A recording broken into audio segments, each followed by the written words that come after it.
At 10:30, we got Oregon State, which started off the season with a win over Boise State, a win over a pretty good Mountain West team. And if you're the Beavers, you should be pretty excited by the direction your program is going. They're also traveling to Fresno State, though. Fresno State's a team that proved pretty deadly to Pac-12 teams last year. It was the kryptonite last year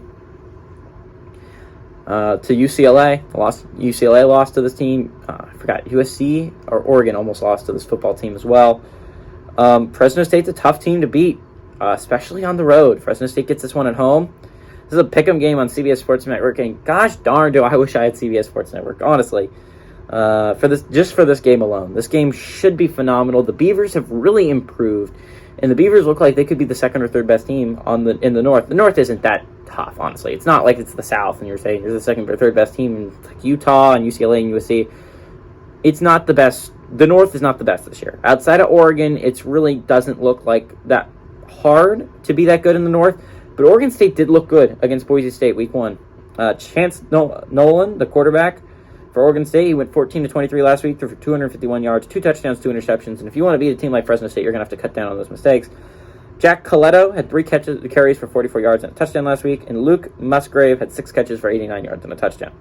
Jake Haener, the solid quarterback for Fresno State, been his quarterback for a while, went 36-42 last week, threw for 377 yards, 2 touchdowns, 0 interceptions.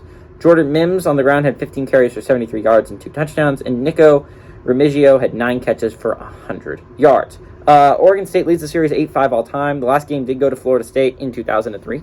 The year I was born, by the way. This one's a tough one. Oregon State has steadily improved. They look like a better football team than they did 2 years ago. Much better. And it's really kind of heartwarming to see Oregon State be this good. They were not this good not that long ago. And Oregon State being good again is actually heartwarming. But Fresno State, on the other hand, they're a team that has they were under the shadow of Boise State for so long. Everyone's starting to notice them as a very, very good team in the Mountain West. And Fresno State has been a Pac-12 killer over the past couple of years. It's really been tough for teams to play Fresno State from the Pac-12. Maybe it's just because the Pac-12 isn't that strong. Or maybe Fresno State's a really good football team. I'm leaning towards Fresno State's a really good football team, by the way. The Bulldogs are really good. Jake Haener's a good QB, and he has the heart of a champion right there, that man. I know it feels weird to pick against Oregon State. I really love picking Oregon State to win games, but it just feels like this is Fresno State's game. I feel like they have the Pac-12's number, and I feel like they win this game at home with the home field advantage.